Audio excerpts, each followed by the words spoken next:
Hello friends, welcome to my channel scary tales. یہ واقعہ ہمیں ای میل کے ذریعے بھیجا ہے کراچی کے محمد وسیم نے، تو چلیے انہی کے الفاظ میں سنتے ہیں ان کی آپ بیتی۔ السلام علیکم، کیسی ہیں آپ؟ میں امید کرتا ہوں آپ خیریت سے ہوں گی۔ وعلیکم السلام وسیم، اللہ کا شکر ہے میں خیریت سے ہوں۔ آگے وہ کچھ یوں لکھتے ہیں: آج میں آپ سب کو اپنی آپ بیتی سنانے جا رہا ہوں جو میرے بچپن کی سب سے بھیانک یاد بن کر رہ گئی ہے اور میں چاہ کر بھی اسے بھلا نہیں پاتا ہوں۔ یہ اس زمانے کی بات ہے جب میری عمر 7 برس ہوا کرتی تھی اور میں قرآن پاک پڑھنے اپنے علاقے کے حافظ صاحب کے پاس جایا کرتا تھا۔ صرف میں ہی نہیں، ہمارے علاقے کے تقریباً تمام ہی بچے حافظ صاحب کے ہاں قرآن پاک پڑھنے جایا کرتے تھے۔ حافظ صاحب کا اصل نام کوئی نہیں جانتا تھا، سب انہیں احتراماً حافظ جی کہا کرتے تھے۔ ان کی شہرت کی وجہ محض قرآن پاک پڑھانا نہیں تھی، بلکہ وہ اپنے علم کی وجہ سے بہت مشہور تھے۔ جی ہاں، وہ جنات کو پکڑنے اور جلانے میں بہت ماہر تھے۔ لوگ دور دور سے اپنے آسیب زدہ مریضوں کو لے کر آتے اور خوشی خوشی واپس جاتے، مگر اس زمانے میں بھی ان کی فیس تقریباً 10,000 تھی، یعنی آج کے حساب سے تقریباً 2-3 لاکھ۔ وہ یہ تمام رقم اپنی ذات یا اپنے اہل خانہ پر خرچ نہیں کرتے تھے، بلکہ اپنے موکلوں کی خاطر پوری رقم خرچ کر دیا کرتے تھے، ان کی ضروریات پوری کیا کرتے تھے۔ میں خود اس بات کا چشمدید گواہ ہوں۔ میں نے کئی مرتبہ دیکھا کہ جب حافظ صاحب کے پاس کوئی مریض آتا تو وہ اپنے تمام پڑھنے والے بچوں کو چھٹی دے دیا کرتے تھے، سوائے میرے اور میرے بھائی کے، کیونکہ حافظ صاحب کے ساتھ ہمارے خاندانی تعلقات بھی تھے۔ بہرحال جب بھی ان کے پاس کوئی کیس آتا تو حافظ جی ایڈوانس رقم لیتے اور تھال کے تھال بھر کر گوشت چھت پر رکھوا دیتے۔ میں نے خود اپنی آنکھوں سے وہ تھال خالی ہوتے ہوئے دیکھے ہیں۔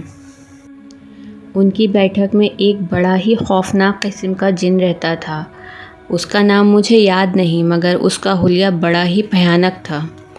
لال لال بڑی بڑی آنکھیں، الٹے توے جیسی سیاہ رنگت، بڑے بڑے چمکتے ہوئے سفید دانت۔ وہ اکثر بچوں کو ڈرایا کرتا تھا، کیونکہ وہ یہ بات اچھی طرح جانتا تھا بچوں کی آنکھوں پر پردہ نہیں ہوتا۔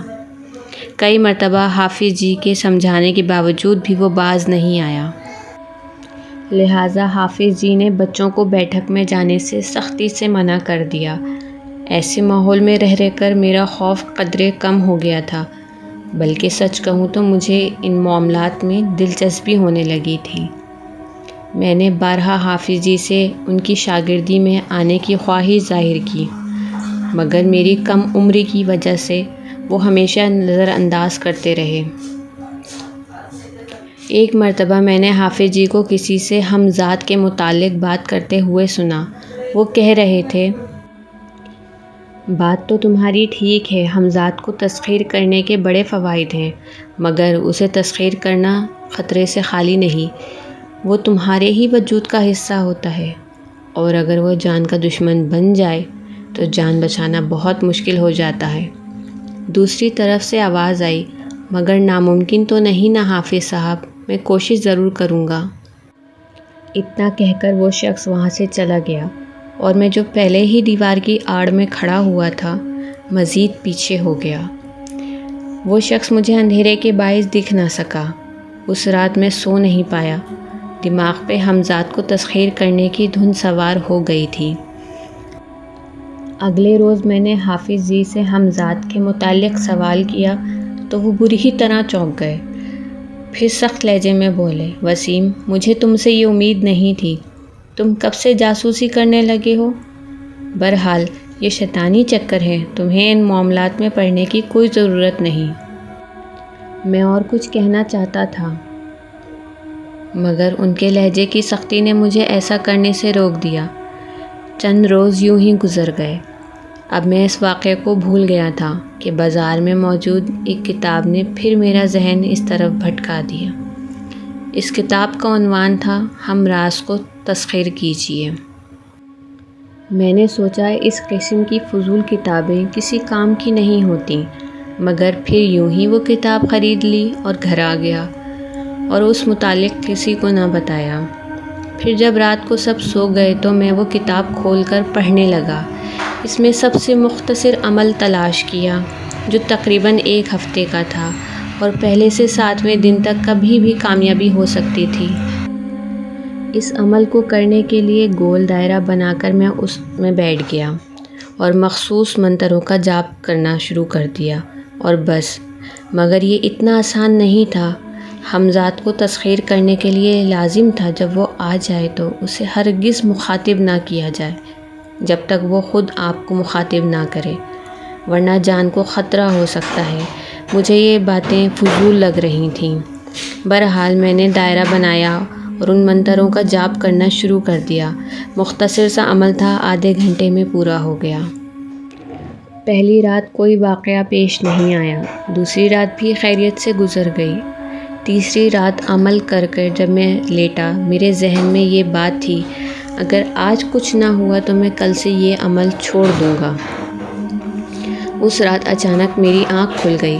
سخت سردی کے دن تھے مگر میں پسینے میں نہایا ہوا تھا۔ مجھے اچانک آنکھ کھلنے کی وجہ سمجھ نہیں آئی۔ پھر مجھے باسکٹ بال کی ٹپ ٹپ کی آواز سنائی دی۔ یوں محسوس ہوتا تھا جیسے کوئی پڑوسیوں کی چھت پر باسکٹ بال کھیل رہا ہو۔ میں نے بستر سے اتر کر کھڑکی سے باہر جھانکا۔ ہمارے پڑوسیوں کی چھت پر میں باسکٹ بال کھیل رہا تھا۔ مجھے اپنی آنکھوں پہ یقین نہیں آ رہا تھا، مگر وہ سچ میں میرا ہمزاد تھا۔ میں اسے پکارنا چاہتا تھا، مگر پھر کتاب میں لکھی ہوئی بات یاد آ گئی اور میں خاموشی سے بستر پر لیٹ گیا۔ اس رات میں بہت مشکل سے سویا اور کئی دن تک مجھے بخار رہا۔ پھر میں نے ان چیزوں سے توبہ کر لی۔ ایک بات میں قسم کھا کر کہتا ہوں کہ اتنا خوف مجھے حافظ جی کے گھر پر رہنے والے جن سے محسوس نہیں ہوتا تھا جتنا اس رات اپنے ہمزاد کو دیکھ کے محسوس ہوا تھا۔ فرض کریں رات کے 2 بجے آپ کا ہم شکل آپ کے فیس ٹو فیس آ کر کچھ ایسا کرے جو آپ ساکت کھڑے ہو کر دیکھ رہے ہوں، تو اس وقت آپ کی کیا حالت ہوگی؟ اس وقت کچھ یہی حال میرا بھی تھا۔ تو ویورز، یہ تھی محمد وسیم کی آپ بیتی۔ اگر آپ کے ساتھ بھی کوئی خوفناک واقعہ پیش آیا ہے یا آپ کسی خوفناک واقعے کے چشمدید گواہ رہ چکے ہیں تو لکھ بھیجیے ہمیں اپنی داستان۔ ڈسکرپشن میں موجود ای میل پر۔ اللہ نگہبان۔